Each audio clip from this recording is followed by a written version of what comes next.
así para los que no están. Bueno, entonces, hoy es la cuarta clase de desarrollo motor, es viernes 8 de septiembre del año 2023 y tenemos varias tareas para realizar durante esta clase. En primer lugar, contarles cómo viene el cronograma. Hoy es clase virtual y la próxima clase vamos a tener nuestro primer encuentro presencial en Piñeiro. Nos vamos a encontrar a las 8 de la mañana. Todavía no tengo asignada aula. Nos vamos a encontrar ahí en el hall de la universidad y vamos a ver qué aula tenemos libre y podemos usar. ¿M? Así que eso lo vamos a resolver cuando estemos allí. Lo que les voy a pedir entonces es que, si bien esto yo lo voy a anunciar, ahora están viendo avisos recientes, ¿no es cierto?, en el aula virtual. Cuando yo hago una publicación en avisos recientes, ¿lo ven? Ahí Nahuel dice que sí. Bueno, Sí, sí, profe. eso es lo Sí, más profe, sí lo importante, que veo. ustedes puedan mirar en avisos recientes. Vieron que yo fui publicando que esta semana era normal, cada uno en su turno y horario, con su profesora, como estamos haciendo hoy. Y la semana próxima, entonces, la novedad para ustedes es que vamos a tener nuestra primera clase presencial en Piñeiro. Así que les pido que por favor lo informen a los compañeros y traten de estar, porque va a ser una oportunidad para vernos. Después probablemente la siguiente clase presencial que tengamos sea la clase del parcial, que no falta mucho para que tengamos el primer parcial.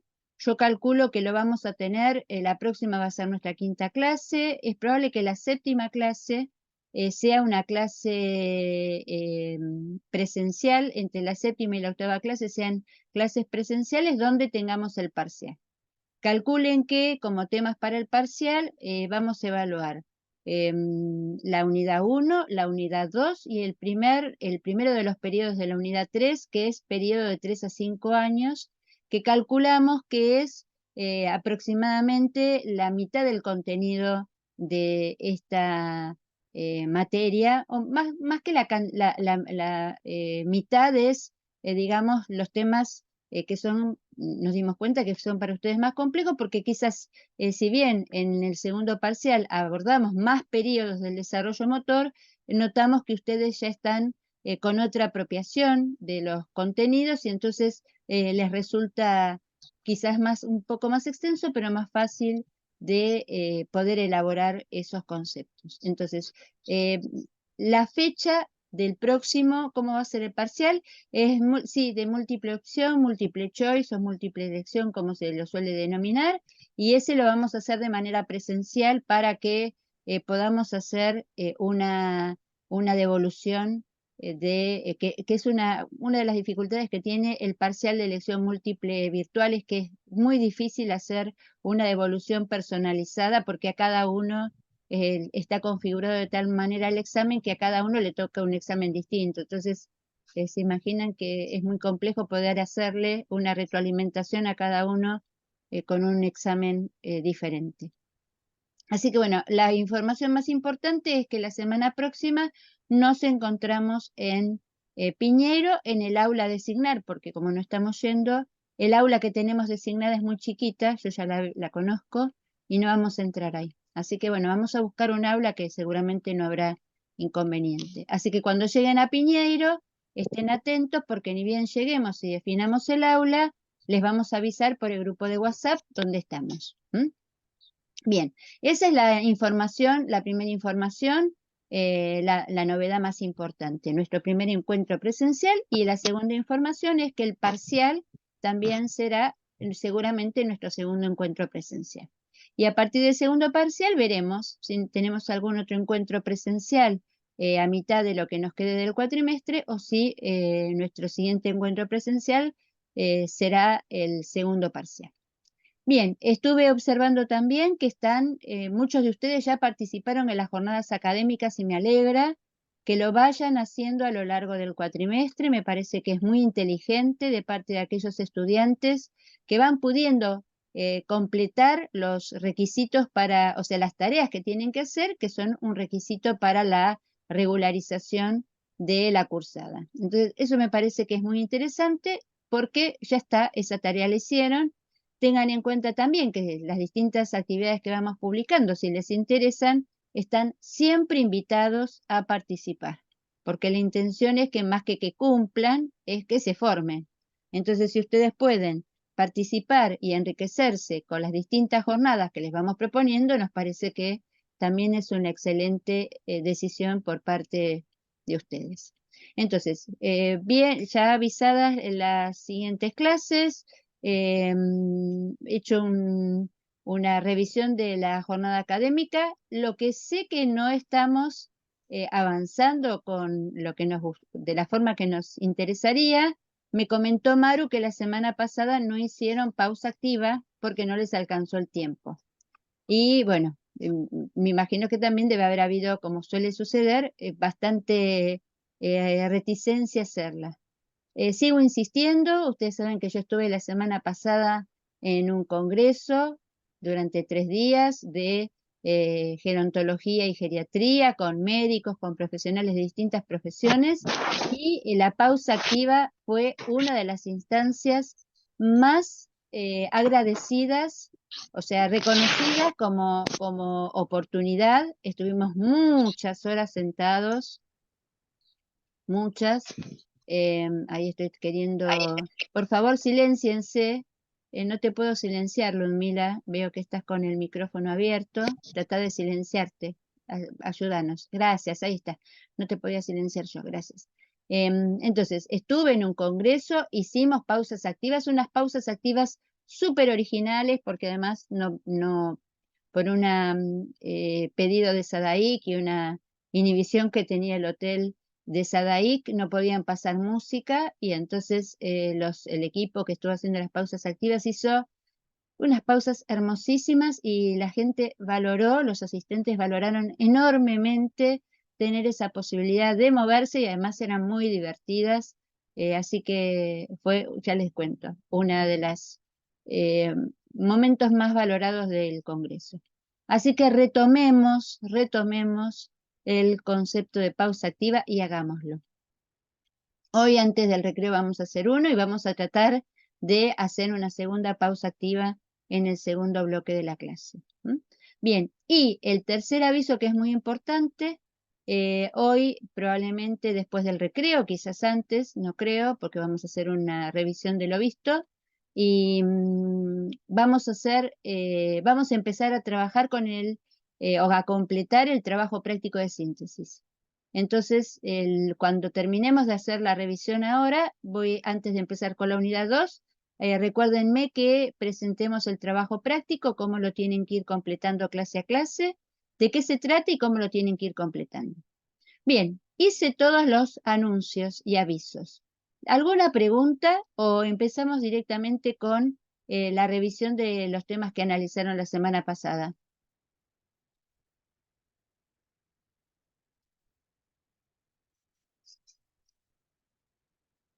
Parece que no hay Por, preguntas. A ver, ahí en el chat, por recuerden. mí y no estaría mal un pequeño repaso rápido capaz.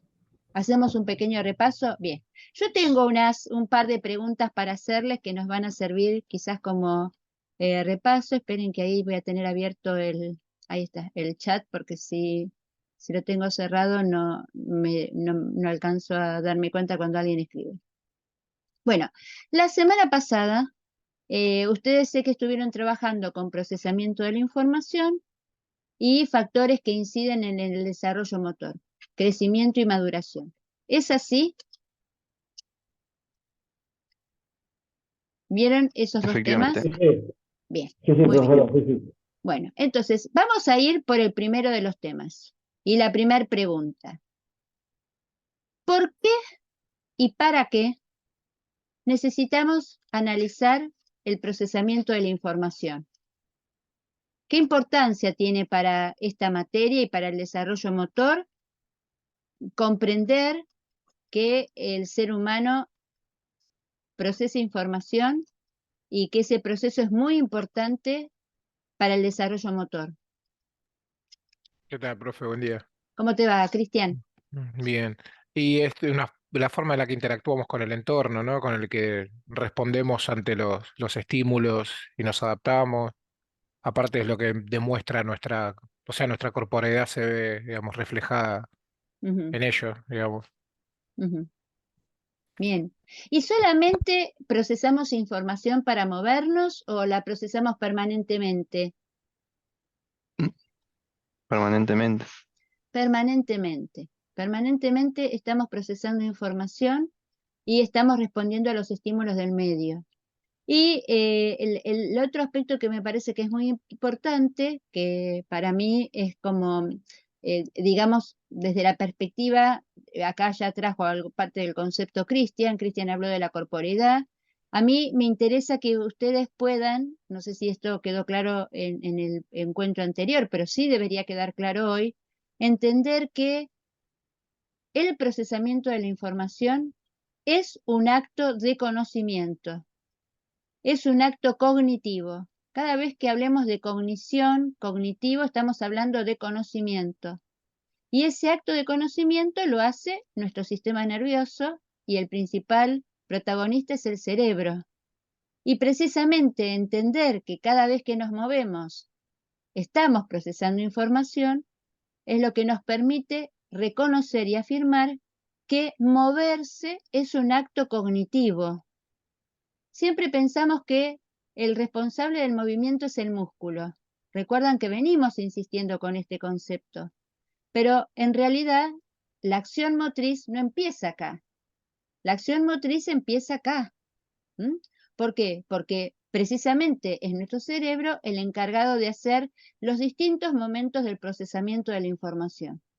Y el hecho de reconocer que en el acto motor hay un proceso psíquico previo, ¿sí? Cuando hablamos de proceso psíquico hablamos de todas las funciones que hace nuestro cerebro, de las funciones superiores y dentro de ellas las funciones cognitivas.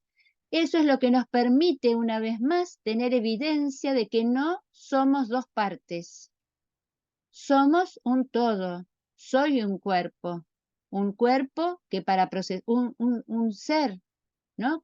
Para poder responder, como dijo Cristian, a los estímulos del medio y poder adaptarse, necesita como primera instancia procesar información. Entonces, eso me parece que es fundamental, porque siempre se piensa que el movimiento es un acto muscular, y el movimiento es un acto neuromuscular. Y cuando pensamos en lo neuro, no es que tenemos que pensar solo en el impulso nervioso, tenemos que pensar en, como venimos diciendo desde la primera clase, en todo ese conjunto de procesos y funciones al que nosotros llamamos motricidad y que la miramos desde la perspectiva del procesamiento de la información, que hacen posible esa respuesta visible que es el movimiento. Entonces, el moverse es un acto cognitivo, comienza con una acción de conocimiento. Y en esa acción de conocimiento, ¿recuerdan cuáles son los 4 momentos del procesamiento de la información que seguramente deben haber visto con Maru?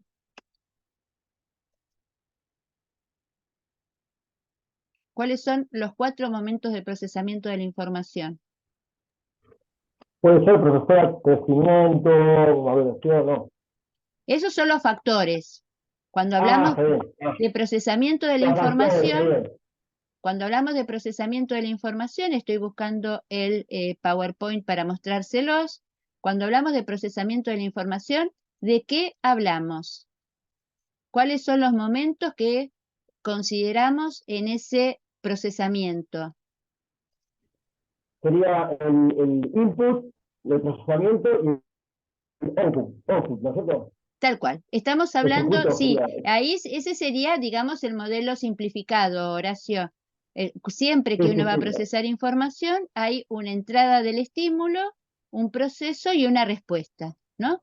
Acá tengo el Está bien. gráfico, lo voy a compartir, esperen un segundito. Primero lo voy a poner, no lo voy a poner en grande para que se vea, para poder manejarlo mejor y no estar entrando y saliendo. Allí vamos, compartir, lo voy así poner más grande para que se vea en toda la pantalla.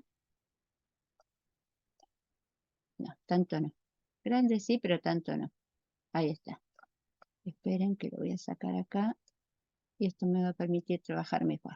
Bueno, entonces, si ustedes miran acá, ¿están viendo ya la diapositiva? Sí, profe. Sí, sí. Perfecto. Entonces, Horacio dijo que procesar información era esto.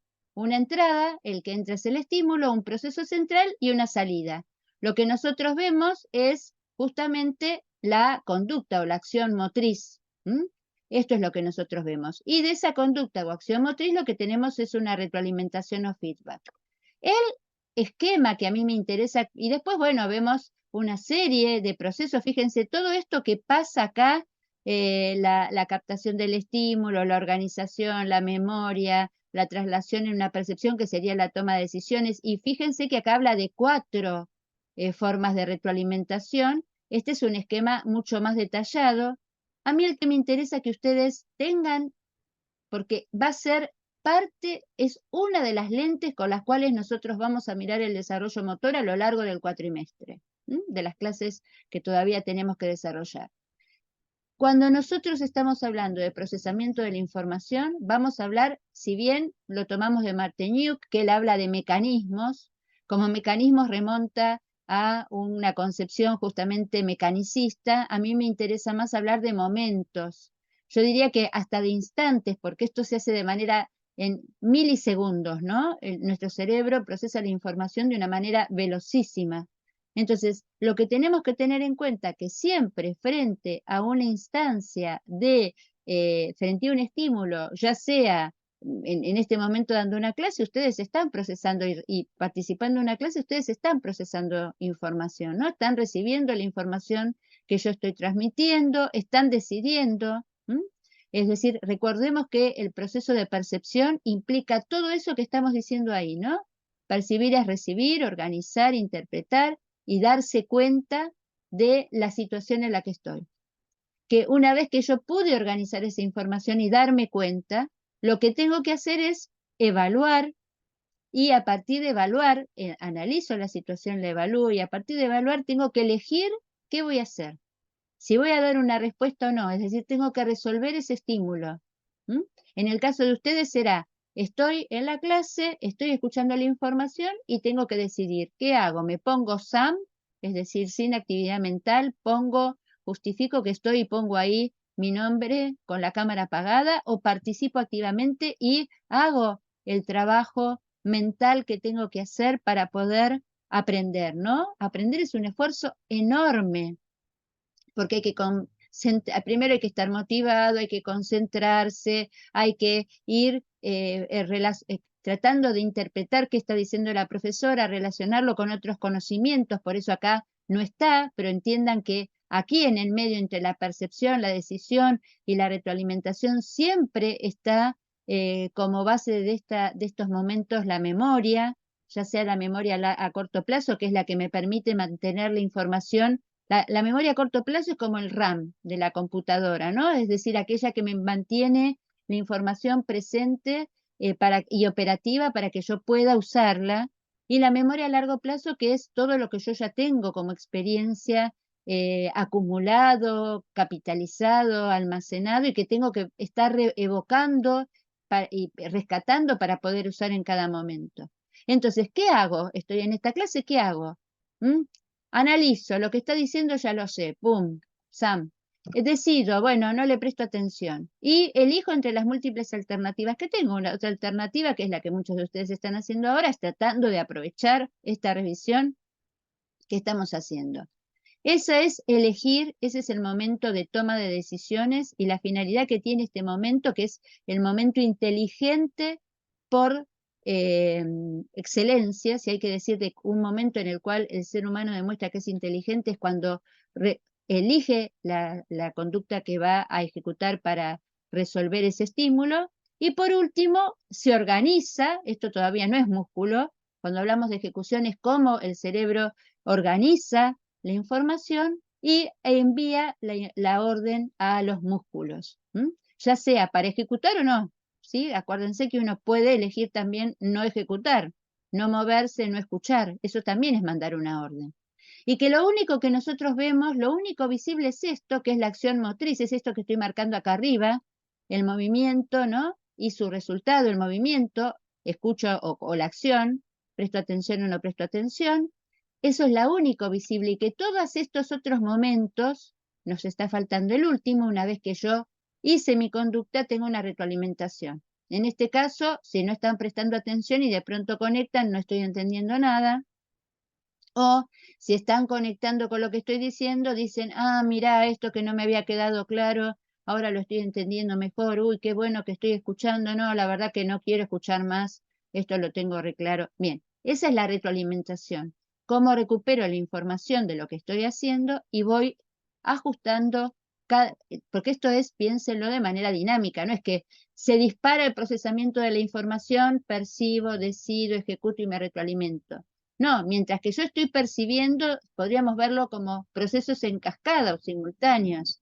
Mientras que yo estoy percibiendo la situación que está pasando acá en la pantalla, afuera está pasando un auto y yo también lo estoy percibiendo, pero de eso lo abstraigo y no me distraigo, lo estoy tomando como ejemplo, pero no me distraigo porque si no, no puedo seguir con el hilo de lo que estoy comentando.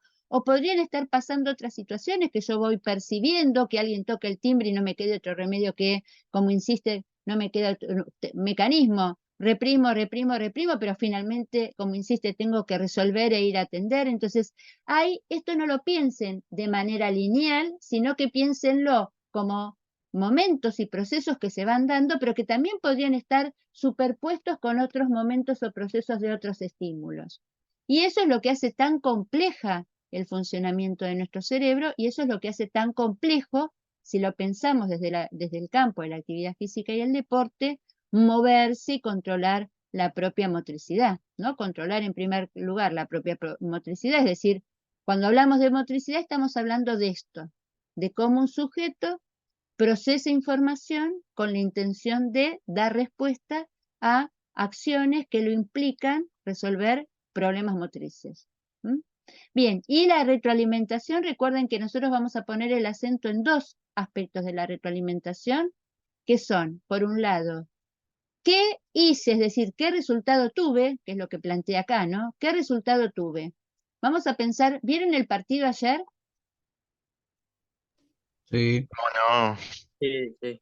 ¿Vieron el partido? Bueno, yo no lo vi, por eso así que no voy a hablar mucho, sé que ganamos, pero no lo vi. Algo estaba mirando ahí en el diario. Entonces, sé que ganamos, que el partido estuvo bastante bien. Entonces, pensemos en el gol. ¿Quién hizo el gol? Messi. Messi. Bien, el gol lo hizo Messi. Cuando Messi hace ese gol, que lo hizo de tiro, ¿fue un tiro libre el que hizo? sí, profe. Bien, está bien, leí bien entonces. Bueno, cuando Messi hizo el gol de tiro libre, por un lado él se retroalimenta del resultado, tiene que patear un tiro libre. Por supuesto, percibe, decide, ejecuta. Por ejemplo, la decisión, dónde lo va a patear, con qué parte del pie lo va a patear, con qué fuerza lo va a patear, a qué lugar del arco va a patear. Bien. ¿Por qué lugar de la barrera lo va a patear? Tiro libre. Por un lado está evaluando, pero cuando llega el momento del resultado, pueden pasar dos cosas. La primera de las cosas que puede pasar es que convierte el gol. ¿Mm? Entonces, ¿tuvo el resultado? Sí, convirtió el gol. Entonces, el resultado lo logró. Pero además de retroalimentarse del resultado, es muy importante que se retroalimente de la calidad de la ejecución, de cómo hizo esa ejecución.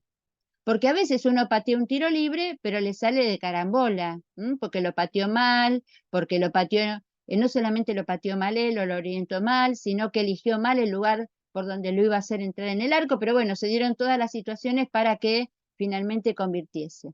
Entonces, a veces el resultado puede ser bueno, pero a veces la forma de la ejecución puede haber sido de la forma en la que lo coordinó, por ejemplo, puede haber sido mala. Entonces, eso también él tiene que retroalimentarse y decir, bueno, convertí, pero la próxima vez que patee un tiro libre no lo tengo que patear así, porque ahora me salió de casualidad. Entonces, los dos aspectos más importantes es qué resultado tuve y cómo lo ejecuté. Y esa información la rescato, la percibo, por supuesto, porque lo estoy viendo, y a partir de volver a percibir mi propia acción, la almaceno en mi memoria para ajustar posibles acciones futuras. Es parte de mi experiencia motriz. Entonces, este esquema del procesamiento de la información, cada vez que hablemos de procesamiento de la información, estamos hablando de que alguien percibe, decide, ejecuta y se retroalimenta. ¿Esto está claro? Sí, profe. Sí, Bien. profe. Queda Queda claro. más claro. Gracias. Bueno, y entonces ahora la otra pregunta que para mí es muy importante como para darle un cierre a este tema, no un cierre, sino comprender la complejidad de lo que estamos planteando, es la siguiente, que no sé si lo vieron, ya me lo dicen y no invertimos el tiempo en esto, es si yo analizo el procesamiento de la información, de las habilidades motrices específicas, ¿recuerdan cuáles son las habilidades motrices específicas? ¿A qué llamábamos habilidades motrices específicas? Vienen a ser las que son específicas del deporte, ¿no? Sí, Kevin, eso. ¿Y cómo las clasificábamos? Acá se las muestro. Acá tenemos unas. ¿Cómo las clasificábamos?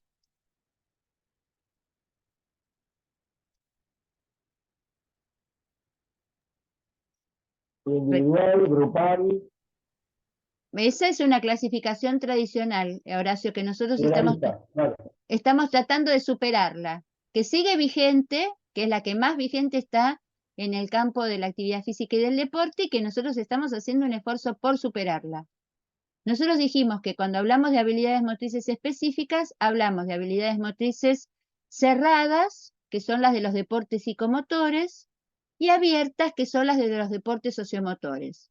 Acá, en esta diapositiva, tenemos las habilidades cerradas de los deportes psicomotores.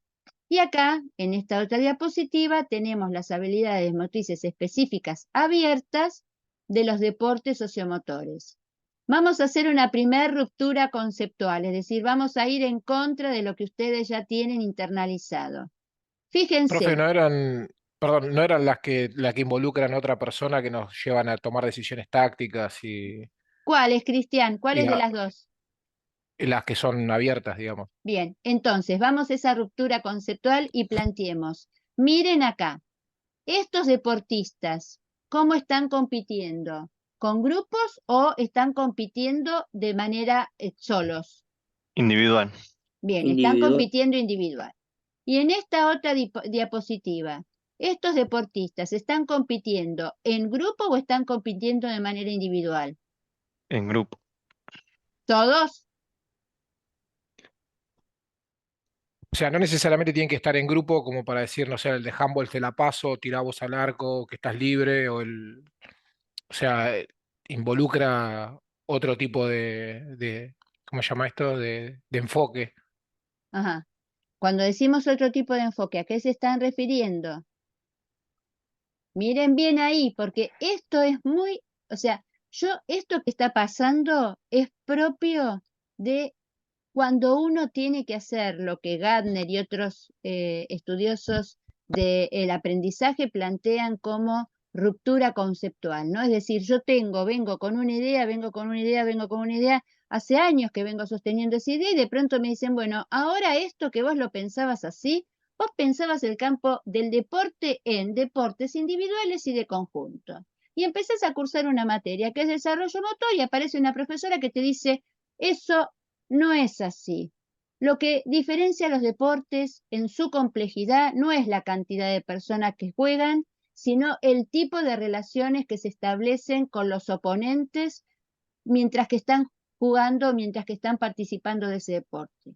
Entonces, eso que yo les estoy proponiendo y que está costando tanto y que me va a costar y que va a terminar el cuatrimestre y que ustedes van a seguir diciendo deportes individuales, es lo que tenemos que tratar de resolver. ¿Sí? Entonces, el punto de la cuestión es lo que está, la punta del ovillo es la que trajo Cristian. Acá lo importante es tener en cuenta qué tipo de relación se da entre quienes están compitiendo. Entonces, si nosotros vamos primero a esta imagen, ¿por qué es tan importante esto que yo estoy planteando y lo estoy planteando ahora que estamos viendo procesamiento de la información? Porque el tipo de relación que se da entre quienes compiten incide en lo complejo que va a ser el procesamiento de la información. No es que esto me fui y no tiene nada que ver con lo que estaba viendo, que es la pregunta que les iba a plantear. cuáles de los dos deportes y cuáles de las habilidades que se usan en esos deportes implican una mayor complejidad en el procesamiento de la información. Ese es, primero, diferenciar los tipos de deportes. Segundo, diferenciar los tipos de habilidades. Tercero, diferenciar la complejidad que se da en el procesamiento de la información de esas habilidades. Y cuarto, que es la consecuencia que se deriva para esta materia, es cuáles son las habilidades que se pueden aprender antes evolutivamente y cuáles son las habilidades y los deportes que vamos a poder aprender después de acuerdo a la complejidad que implican. No sé si fui muy rápido y es necesario que lo vuelva a explicar. Para mí esto es fundamental. ¿Se entendió el planteo que estoy haciendo o necesitan que lo vuelva a explicar? A ver si me quedó, o sea, en lo que estamos ahora, por ejemplo, en las sociomotores, justo tenés la diapositiva, Sí, tenés los que son de grupos sí, y de lo que serían, digamos, de enfrentamiento, o sea, a diferencia de las que son psicomotores, que uno, digamos, se enfoca solamente en lo que está haciendo uno. sí, Eh, sí. Mira, tiene, vas muy bien, Cristian, porque en realidad ahí hay una primera ruptura conceptual. Pero esta tipa está organizando mal. Está mezclando los deportes.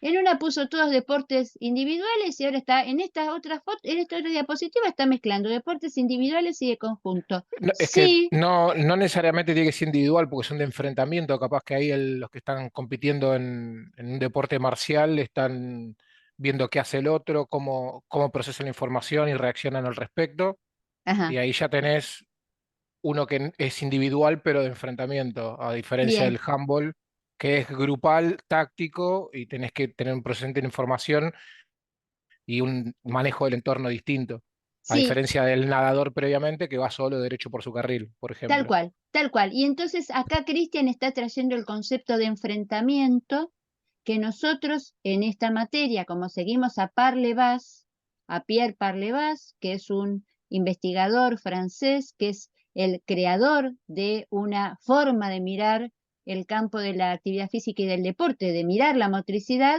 desde la praxiología motriz, ¿sí? Praxiología, estudio de las praxis, logía es estudio, praxis, acciones motrices. Pierre Parlevas, el creador de esta nueva teoría que es la praxeología motriz, él reemplaza este concepto de enfrentamiento de Christian por el de interacción motriz.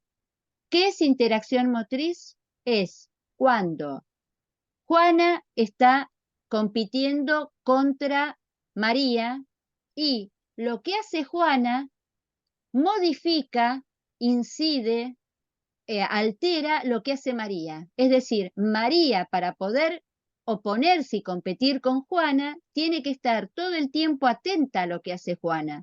Entonces, cuando lo que hace Juana modifica lo que hace María y lo que va a hacer María tiene que estar todo el tiempo atenta a lo que hace Juana, estén o no oponiéndose directamente. Oponiéndose directamente quiere decir que haya posibilidad de que Juana se meta en la cancha de María o que la toque, ¿sí? Por ejemplo, que la toque, deportes de combate como el taekwondo, el judo, la lucha.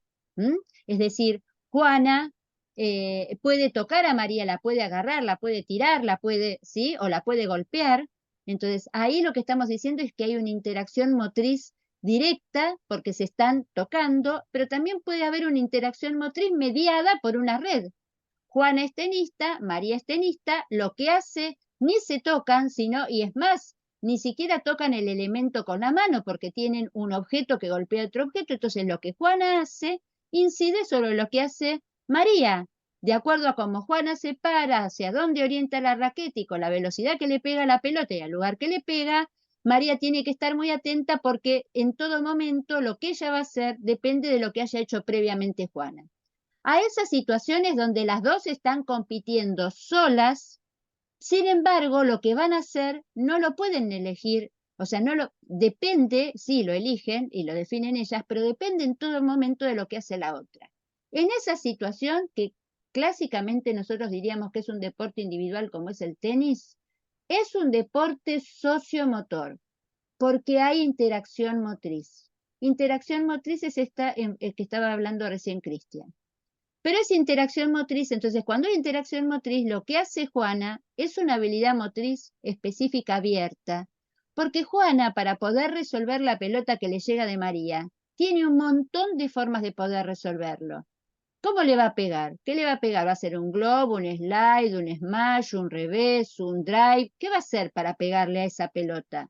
¿Y a dónde se la va a tirar? Corta la red, larga al fondo, al fleje, a la derecha, a la izquierda, con más velocidad, con menos velocidad, con spin, con qué sé yo.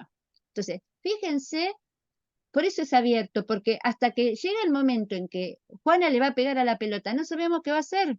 ¿Mm? Y es más, hasta ella está pensando, y cuando llega la pelota, ¡pim!, se le ocurre otra forma distinta y otro lugar distinto y hace el tanto. Entonces, y están compitiendo María sola y Juana sola. Pero no es, lo importante no es que es un deporte individual, porque vamos al otro. Acá. Esta es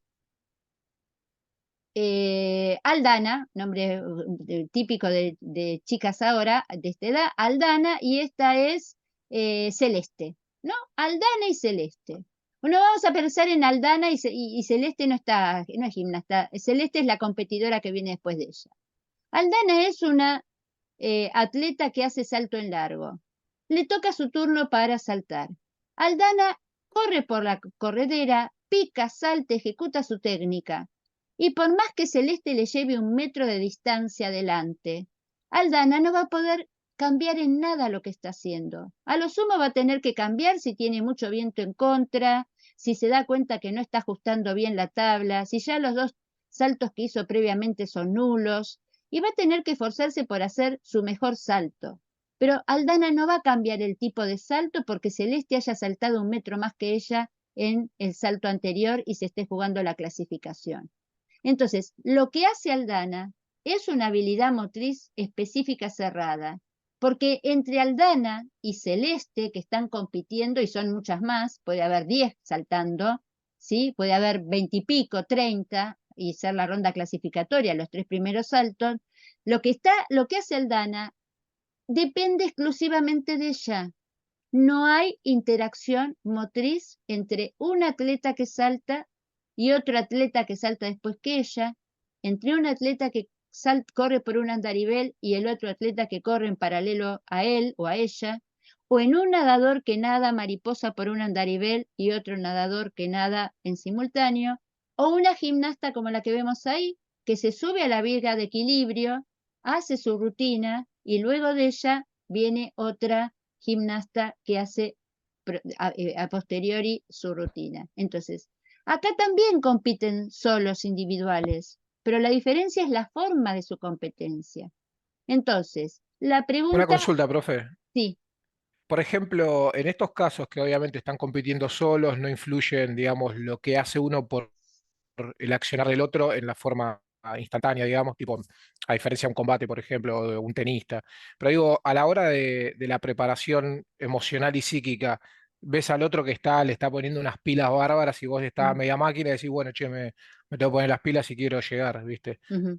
Es como que no existe esa interacción, digamos, o esa retroalimentación a la hora de ver al otro diciendo, che, Sí, este sí, le está poniendo Cristian, un montón. acá la cuestión está que ya voy a dar la respuesta, porque para que podamos ir avanzando hacia donde yo quiero que vayamos, es eh, cuál, y en eso te voy a responder, no estoy esquivando la respuesta a tu pregunta, sino que no quiero anticipar lo que quiero que ustedes piensen. ¿En cuál de los 2 tipos de deportes y en la ejecución de los 2 tipos de habilidades, recordemos, hablamos de deportes psicomotores en aquellos deportes donde no hay interacción motriz, donde el entorno es estable y donde hay poca información situacional? Y hablamos de deportes sociomotores, donde hay mucha interacción motriz, donde hay el entorno es totalmente cambiante, porque justamente el entorno te lo genera el contrario, que vos nunca sabés qué va a hacer. Es gran parte de lo que tienen que aprender, el desarrollo del pensamiento táctico que tienen que tener los deportistas que se dedican a deportes sociomotores, es tratar de engañar al contrario, que el contrario nunca, de engañarlo en el sentido de sorprenderlo, ¿no? Es decir, hacer una jugada que el otro ni se imagina, no fue capaz de anticipar lo que ese jugador iba a hacer, o ese tenista o ese luchador iba a hacer. Y entonces en estos deportes, son deportes donde hay interacción, donde el entorno es cambiante, donde hay mucha información situacional y mucha información de la interacción. Entonces, la pregunta para volver al procesamiento de la información.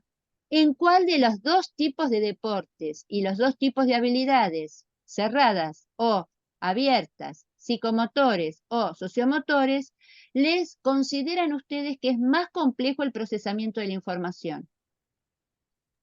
Y en el sociomotor. El sociomotor, El claro. sociomotor, Sí, señor, el sociomotor. ¿Mm?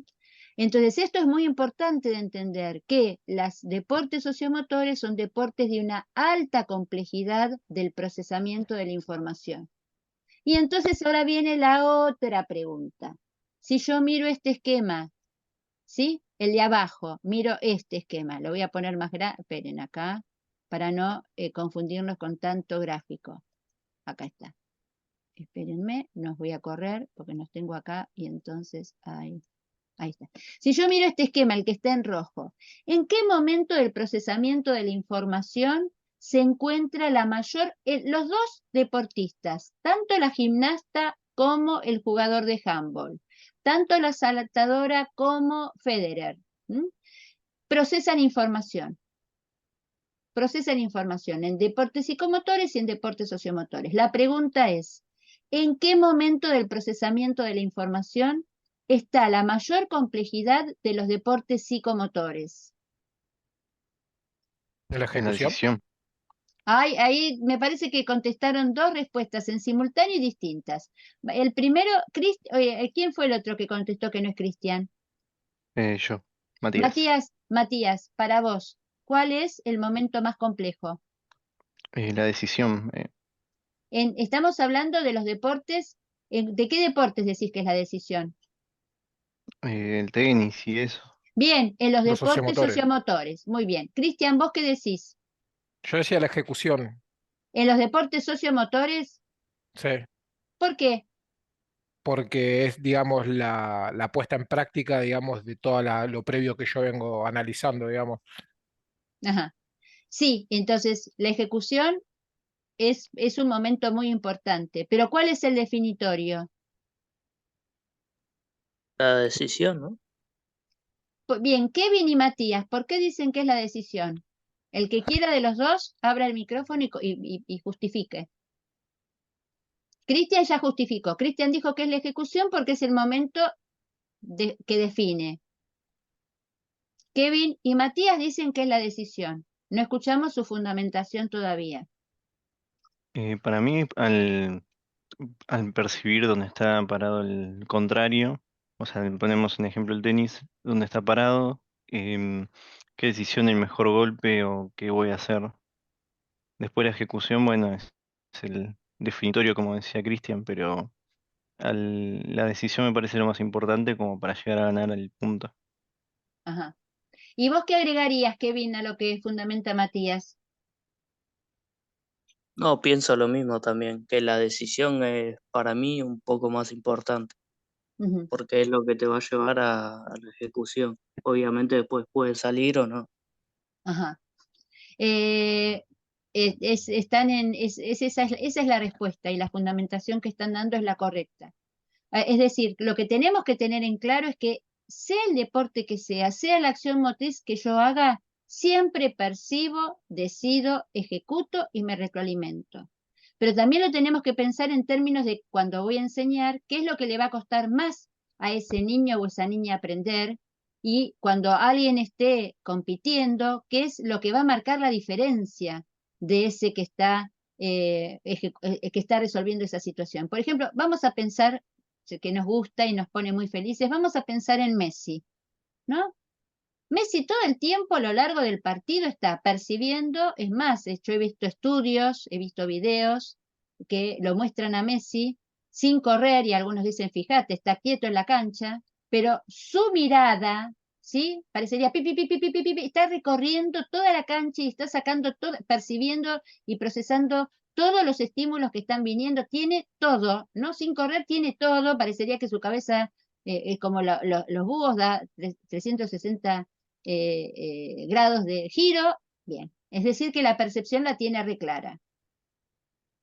Pero lo que define y lo que lo hace, quién es la sorpresa que genera en la elección y el armado de las jugadas, que hace él o que crea para que otros avancen, ¿no? Para que otros completen esa jugada. Entonces, lo definitorio en los deportes sociomotores es qué se elige para resolver el problema.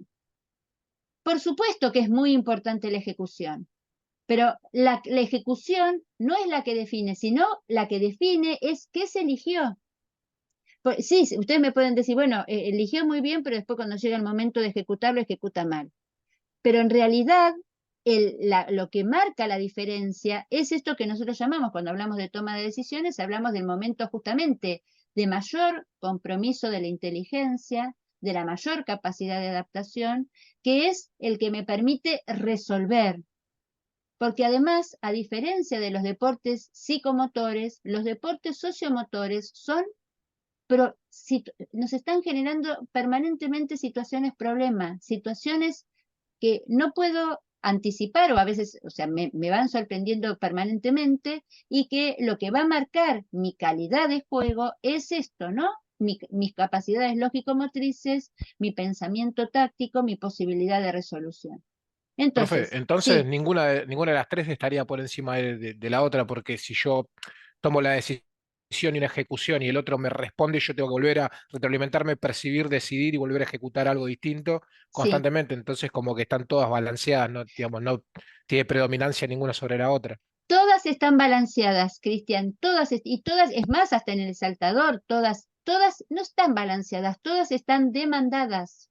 La diferencia en este caso es que lo que va, o sea, un jugador o un luchador o un tenista que está en permanente interacción motriz, sus habilidades las tiene, como cualquier deportista, las tiene totalmente automatizadas.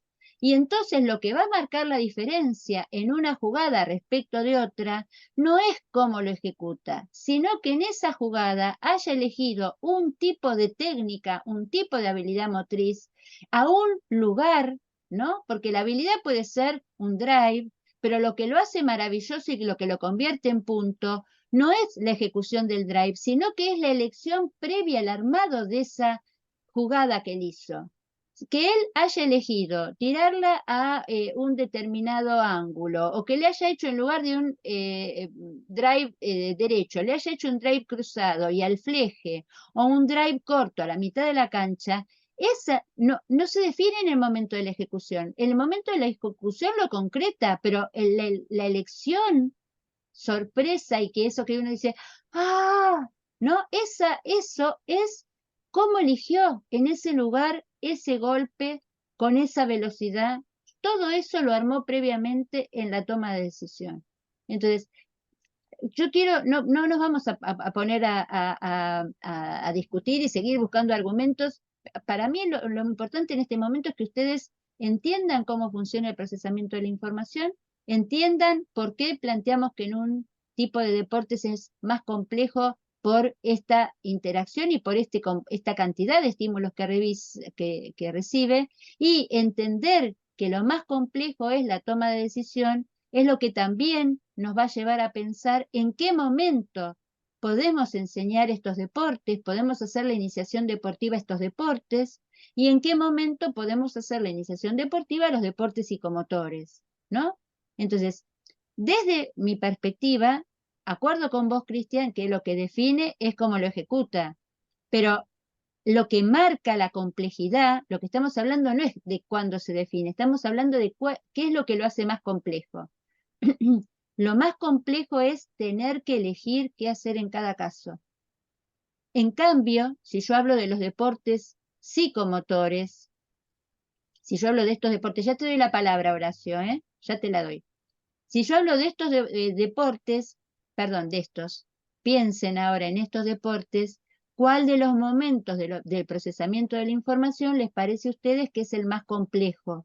¿Mm? Y que es el que más determina lo que hace este deportista. Mientras que ustedes piensan, le damos la palabra a Horacio. Horacio, te escuchamos.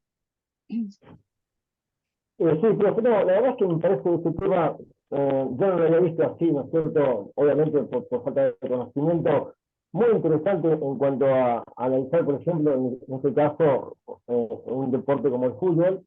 Uno cree que es un deporte, obviamente, grupal, ¿no es cierto?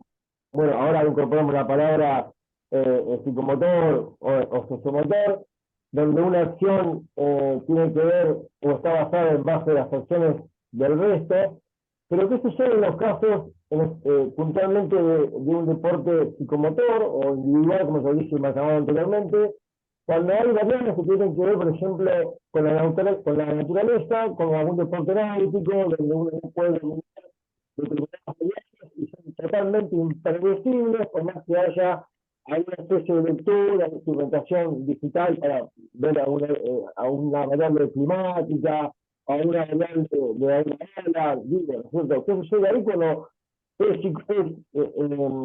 psicomotor el deporte? O sea, es individual, pero se pone en juego un montón de cosas que uno no puede controlar desde ningún punto. Excelente pregunta y le estaba esperando, Horacio. Estaba esperando esta reflexión Gracias, tuya. profe, gracias. ¿Por qué? Porque primero vamos a analizar los deportes psicomotores, ¿no? Si por ejemplo uno piensa en, no vamos a pensar en la náutica, vamos a pensar en el remo, ¿sí? O vamos a pensar, ya que estamos hablando del agua, vamos a pensar en la natación y después vamos a ir a los deportes náuticos.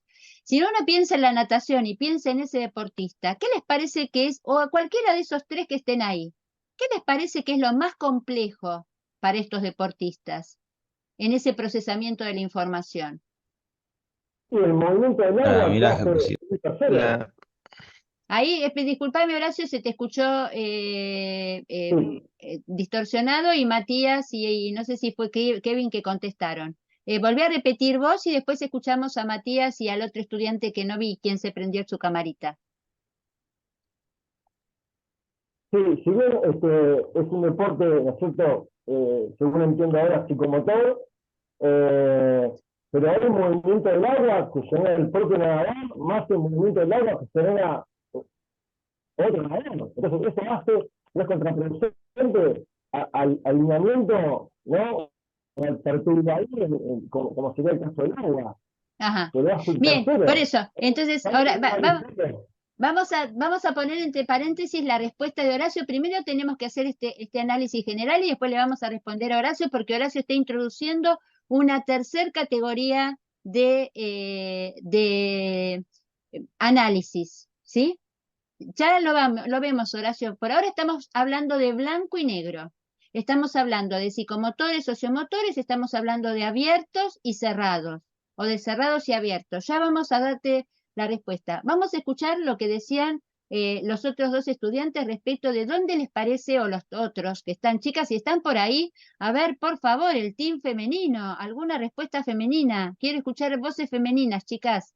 ¿Sí? Vamos, el deporte y este análisis también es nuestro, ¿eh? Entonces, estábamos planteando, ¿cuál les parece a ustedes de este análisis, ¿sí? De esta gráfico, percepción, decisión, ejecución y retroalimentación, ¿cuál les parece a ustedes que es el momento del procesamiento de la información más complejo en los deportes psicomotores? Yo considero que la ejecución, profe. Kevin Sí, dice, profe, yo también, la Agustín ejecución para y mí. Kevin dicen que es la ejecución. ¿Por qué? Porque yo Eh, creo que... Ah, bueno, no, no, perdón. no, Sí, está bien, dale, perdón. dale, Juan, dale. Bueno, no, yo creo que la ejecución, porque a ver, la decisión en sí es como ya sabes qué es lo que tenés que hacer, ¿no? En el caso acá de la chica que salta. Entonces, como lo más importante es la ejecución, lo que te va a dar el pie, digamos, a ganar. Depende lo más importante es cómo hagas esa ejecución para, bueno, ser mejor que el otro, digamos, ¿no? En este caso como saltando o en el que está haciendo natación, es la decisión de cómo lo hace, la ejecución. Bien. ¿Y alguien quiere agregar algo a lo que dijo Juan para fundamentar o tiene una mirada distinta? No, yo pienso lo mismo, profe, que la ejecución te va a diferenciar de los demás en una competencia, si es que la haces mejor o peor. Bien, y tienen razón. Tienen razón. Es más, la única diferencia acá la marcan en cómo se mide esa ejecución. Por ejemplo, la ejecución de la saltadora y la ejecución del nadador se mide en cantidad. ¿Qué quiero decir que se mide en cantidad? La saltadora gana cuando, o el saltador gana cuando hace más cantidad de metros, lo mismo que los lanzadores. ¿Mm? Los corredores, ya sea en agua o en pista, se mide por la cantidad de minutos que tardan. Cuanto menos, acá cuanto más gana, acá cuanto menos gana, cuanto menos tiempo haga, el que llega antes gana. Pero en el caso de otros deportes psicomotores, como el patín o la gimnasia o el nado sincronizado, la variable o la variable para evaluar la ejecución es la calidad de la ejecución. ¿Mm? Acá nadie evalúa a la saltadora si saltó bien o mal. Lo que importa, puede haber saltado horrible, tener una técnica espantosa y sin embargo lo que importa es que salte lo más lejos posible. Igual sabemos que en general la buena técnica garantiza mejores resultados, para eso se las inventa y se las practica, y que en el caso de la gimnasia y los otros deportes, donde están más comprometidos, sobre todo lo estético, acá esta gimnasta, a la patinadora o el nado sincronizado, se lo evalúa tanto por la técnica como por lo artístico, ¿no? Hay un se les da doble puntaje. Se dice tanto punto por lo técnico, tanto punto por lo artístico, se promedia y se da el puntaje final. Entonces, en estos casos cantidad, en este caso calidad. Pero lo más complejo, como bien justificó Agustín, es una saltadora no improvisa nada, lo único que tiene que hacer es más, en cuanto se distrajo y quiso modificar algo desde la ejecución, seguramente el salto termina siendo nulo o mal. Cuanto más automatizado, más concentrada esté en realizar, le digo, como saltadora que fui, realizar su salto, más enfocada en la tabla, en los pasos, en la longitud de los pasos, en la tabla y en disparar la técnica en el momento justo y ejecutarla de manera maravillosa, seguramente, bueno, ni que hablar del control del cuerpo en el momento del contacto con la arena, mejor le va a salir ese salto. Entonces, esa es la idea. Lo que no quiere decir que la saltadora, la gimnasta y el nadador no perciban, no decidan, no ejecuten, porque cuando la saltadora la llaman y se tiene que poner en la corredera, tiene que decidir en qué momento arranca, ¿sí? Y dicho esto, entonces, como síntesis, los deportes sociomotores implican una alta complejidad del procesamiento de la información, siendo el momento quizás más demandado la toma de decisiones. Los deportes psicomotores tienen menor complejidad en la toma de decisión, por todo lo que venimos explicando, y el momento más, digamos que más demandado está, que más incide sobre el resultado final, es la ejecución. No olvidemos que ambos, tanto psicomotores como sociomotores, llevan adelante todo el procesamiento de la información. Y entonces vamos a analizar la situación que plantea Horacio. ¿Qué pasa cuando este nadador se cansó de nadar en pileta y quiere hacer la Santa Fe Coronda? ¿O se le ocurre ir a cruzar el Canal de la Mancha para unir Francia con Inglaterra? ¿O se le ocurre ir a cruzar, como hace poco fue una nadadora, una mujer, el canal de Beagle? ¿Mm? ¿Qué pasa en esa situación? ¿Ese deporte sigue siendo un deporte, una habilidad cerrada y un deporte psicomotor? ¿Qué pasa cuando un ciclista, en lugar de competir en el velódromo, que es un lugar cerrado, donde si bien las bicicletas se pueden llegar a tocar, pero la idea es que corran en paralelo, o cuando corre solo, hace la contrarreloj, o ese mismo ciclista se decide hacer, porque es muy bueno, está viviendo en España y se le ocurre hacer la Vuelta a España el Giro de Italia o el Tour de France. ¿Sigue siendo un deporte psicomotor lo que está haciendo? ¿Qué pasa con el remero, que durante años se dedicó al remo, pero que de pronto pasa a ser un deporte náutico y ahora va con su velero a cruzar, hace una regata y cruza el Río de la Plata? Lo que está haciendo, ¿sigue siendo un deporte psicomotor? ¿Sigue siendo una habilidad cerrada?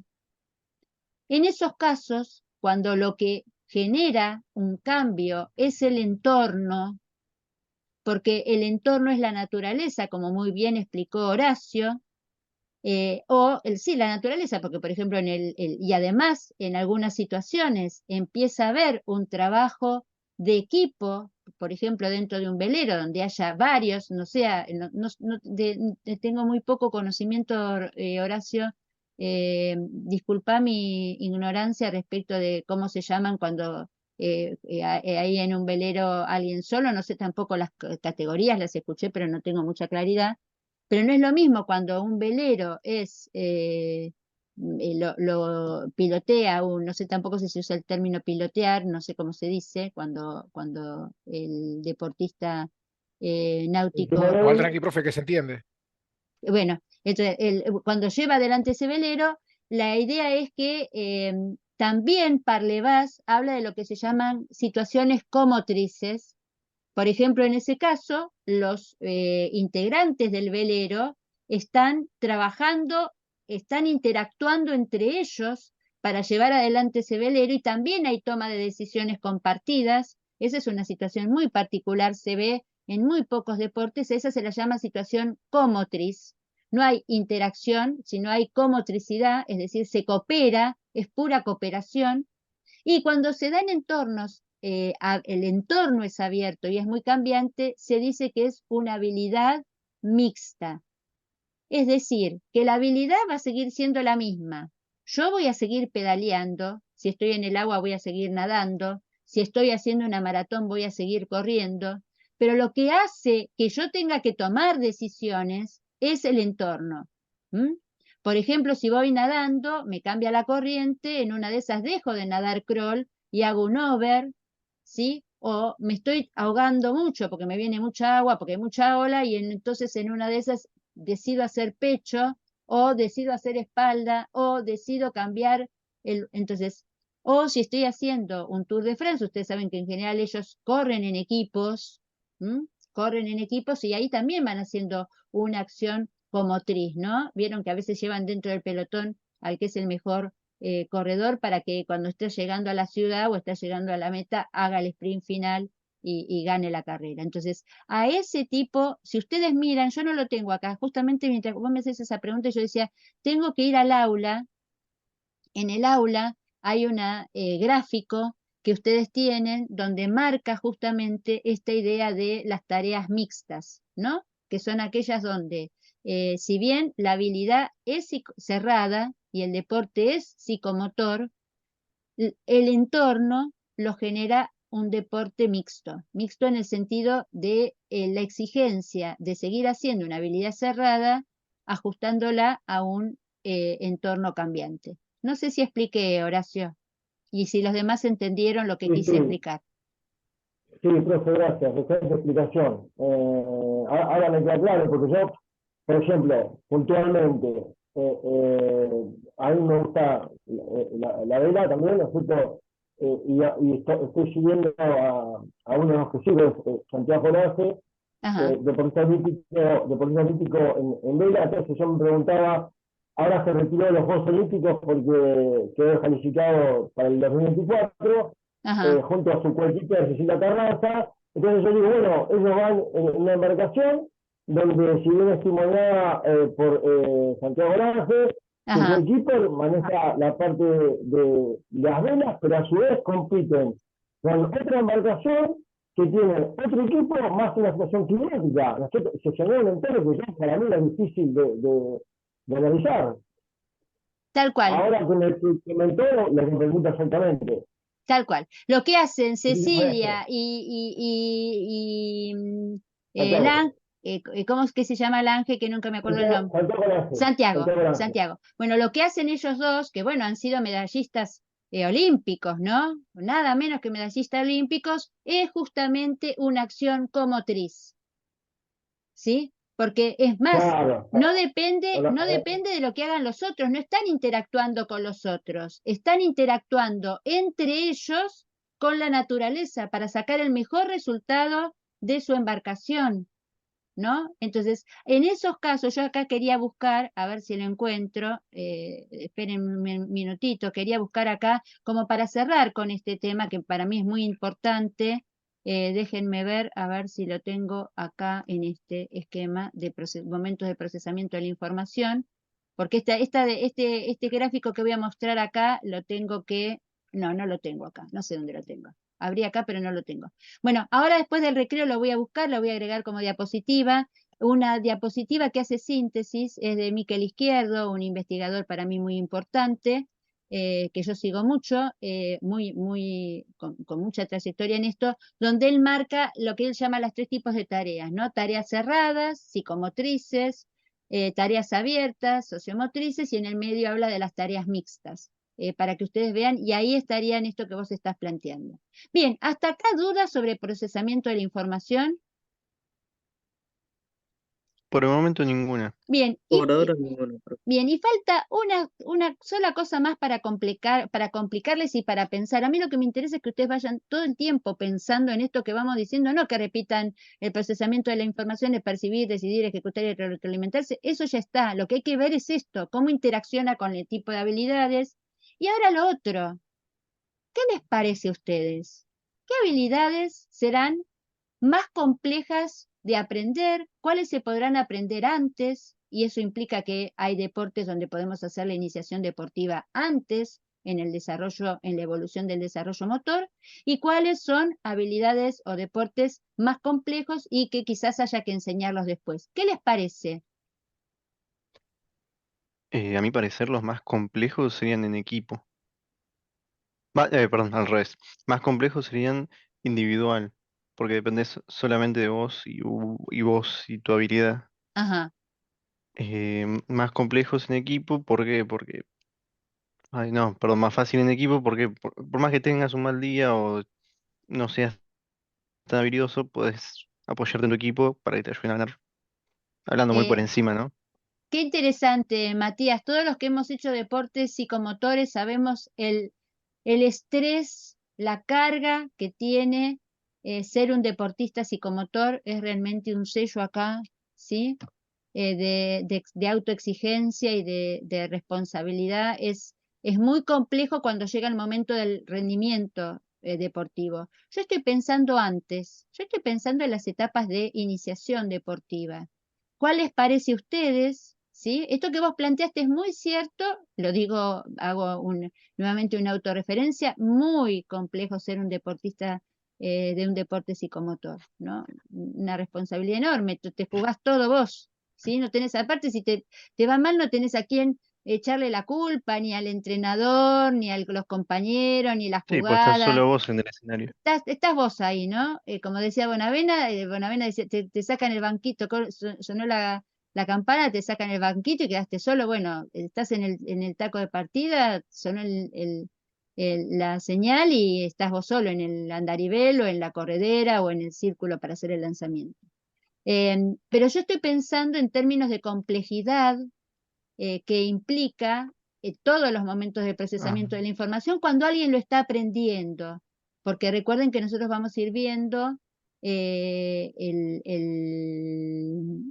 cómo a lo largo me distraje, estoy leyendo, quiero leer ahí y me distraje, a lo largo del desarrollo motor, cómo se van a ir aprendiendo estas habilidades. ¿Cuáles les parece a ustedes que evolutivamente estaremos preparados para aprender antes? ¿Las psicomotrices o las sociomotrices? ¿Y los deportes psicomotores o los deportes sociomotores?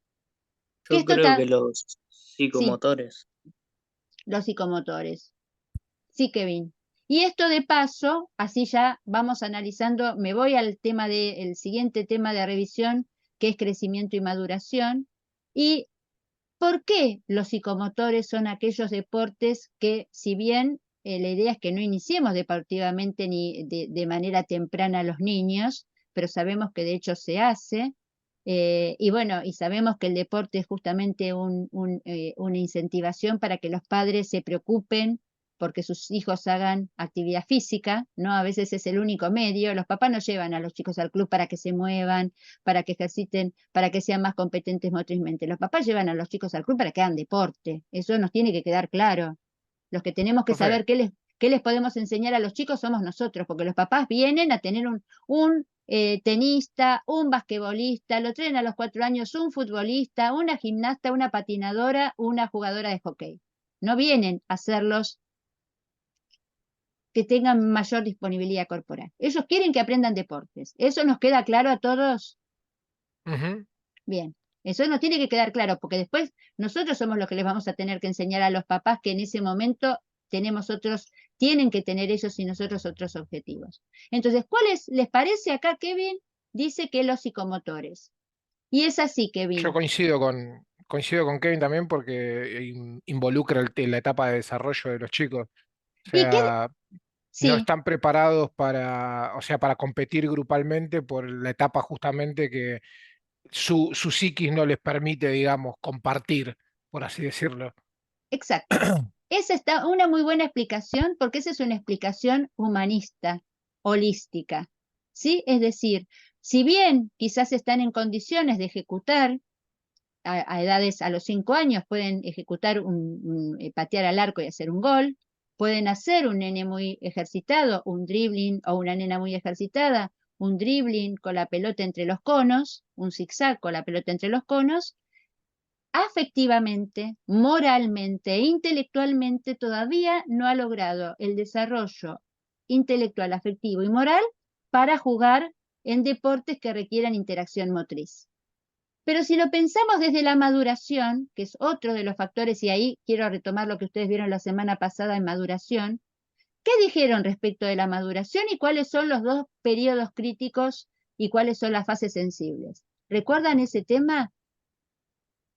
Y de paso, alguna pregunta de duda sobre maduración y crecimiento.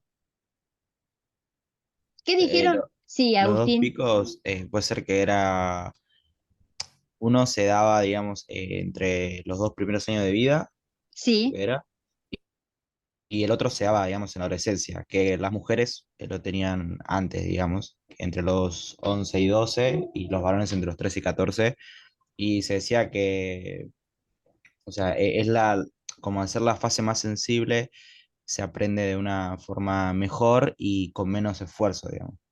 bien, ahí Agustín hiciste una muy buena síntesis de los picos de crecimiento, pero ahí vamos a separar crecimiento de maduración. Porque justamente si hay un momento donde no se aprende bien, es en el segundo pico de crecimiento.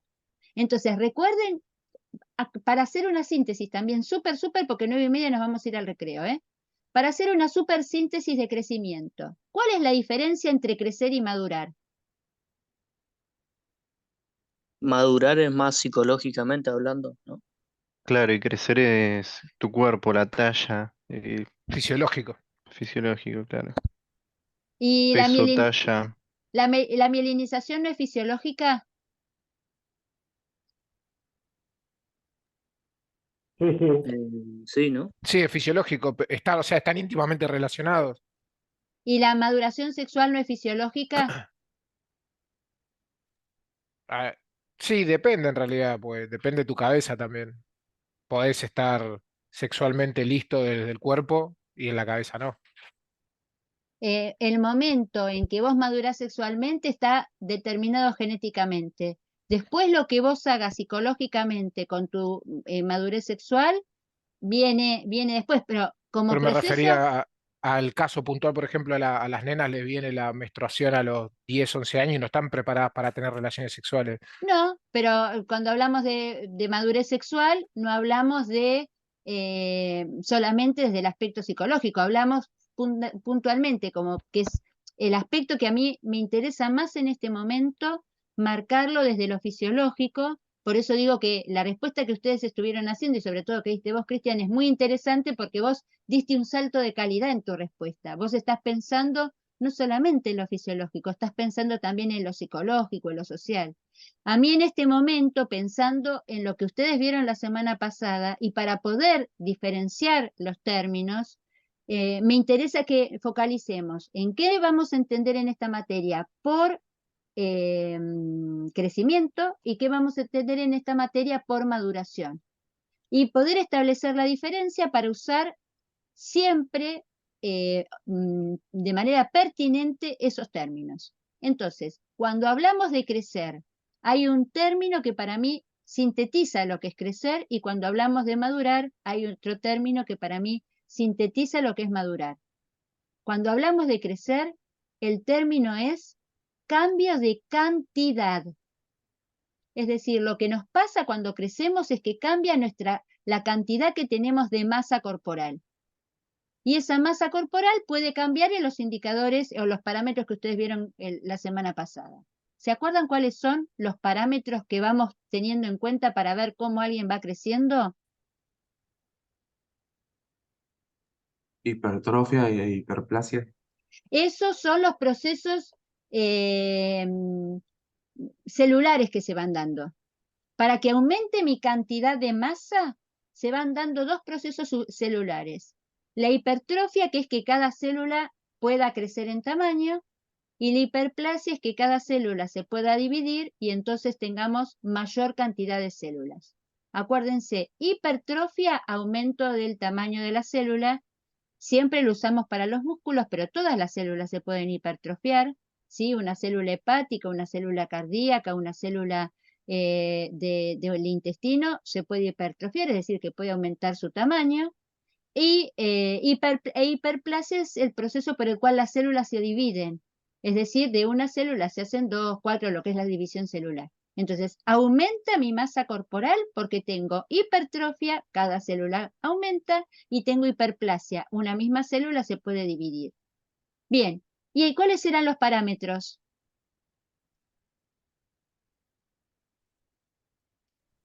Puede ser lo que era la talla y demás. Sí, y que la talla es uno, ¿cuáles son los otros? Talla, Eh, la El talla, el peso. peso, la osificación, puede ser. bien, huesos, Em, Pliegues cutáneos. pliegues, ¿sí? escuta. Miren, vamos. Talla y peso son los que nos dan el aumento, nos permiten medir el aumento en alto y en ancho, ¿sí? Talla y peso.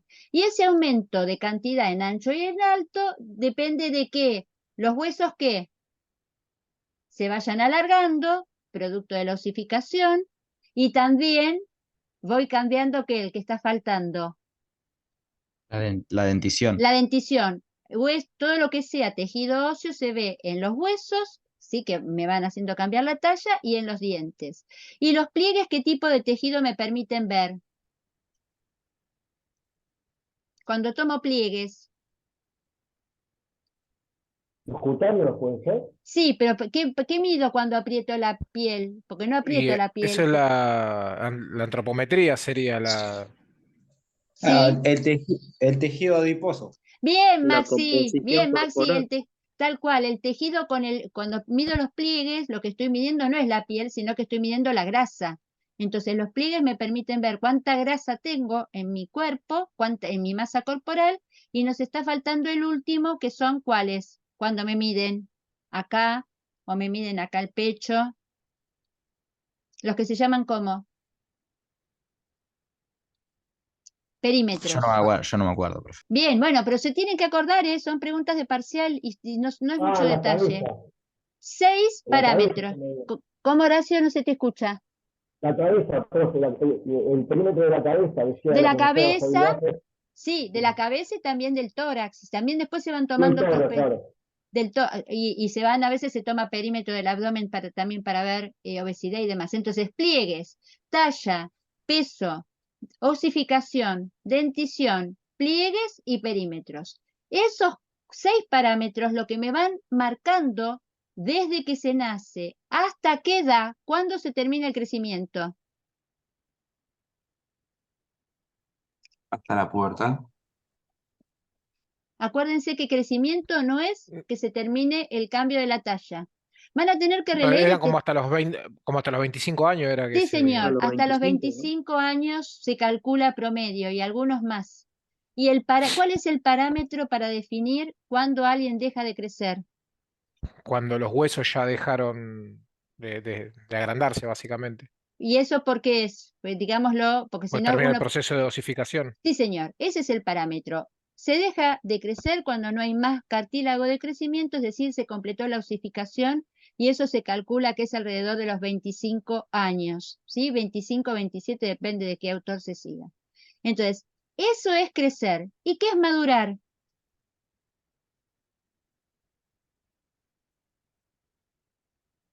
Pregunta de parcial.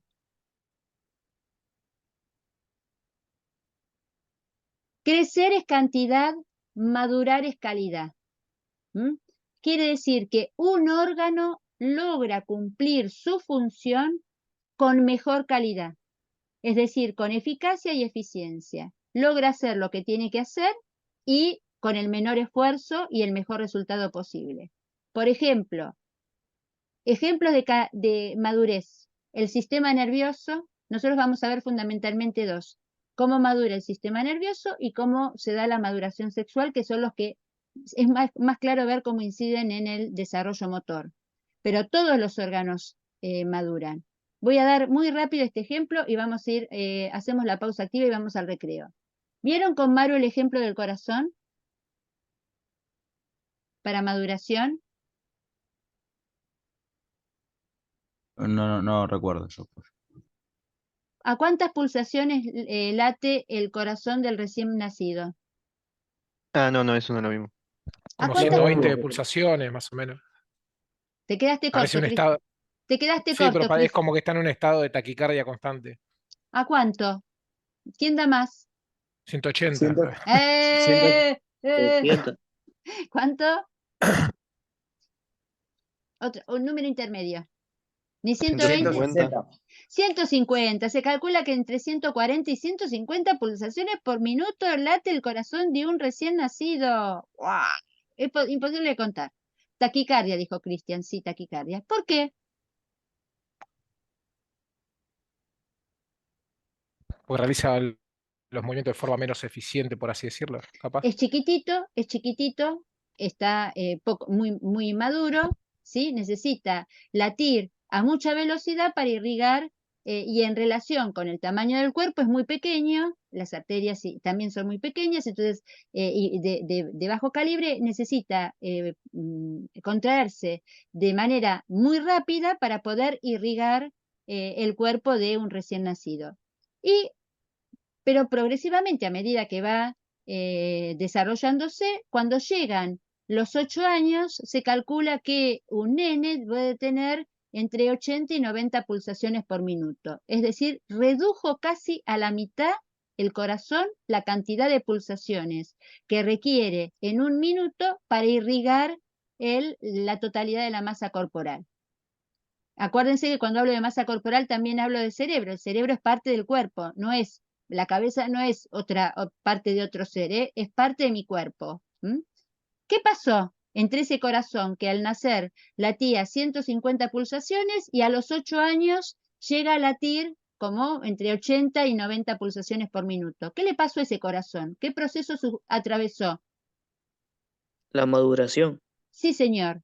Ahí queda muy claramente ejemplificado qué es la maduración. El corazón latía, cumplía su función en el momento de nacer. El corazón sigue latiendo a los 8 años, sigue cumpliendo con su función específica. Pero acá requería contraerse 150 veces por minuto y acá requiere solamente 80 o 90 pulsaciones. Es decir, ¿qué hizo desde el nacimiento hasta los 8 años? ¿Qué mejoró? Su eficiencia. Tal cual, la calidad de la función que tiene que cumplir.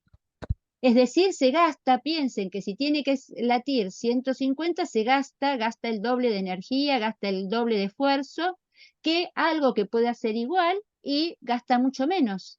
Justamente si hay algo que nosotros logramos con el entrenamiento sistemático, ya sea aeróbico o el entrenamiento de fuerza, es inclusive ir bajando la cantidad de pulsaciones que requiere un corazón para llevar a cabo su trabajo. Eso es producto ya no es producto del desarrollo, sino que es producto del entrenamiento, pero también mejoramos la eficiencia metabólica, no solamente cardíaca, ¿no? Del corazón y del resto del metabolismo. Bien, a esos procesos se los llama maduración. Entonces, crecimiento es cambio de cantidad, maduración es cambio de calidad. Y la pregunta antes de hacer pausa activa y ir al recreo, ¿todos los órganos y sistemas maduran al mismo tiempo?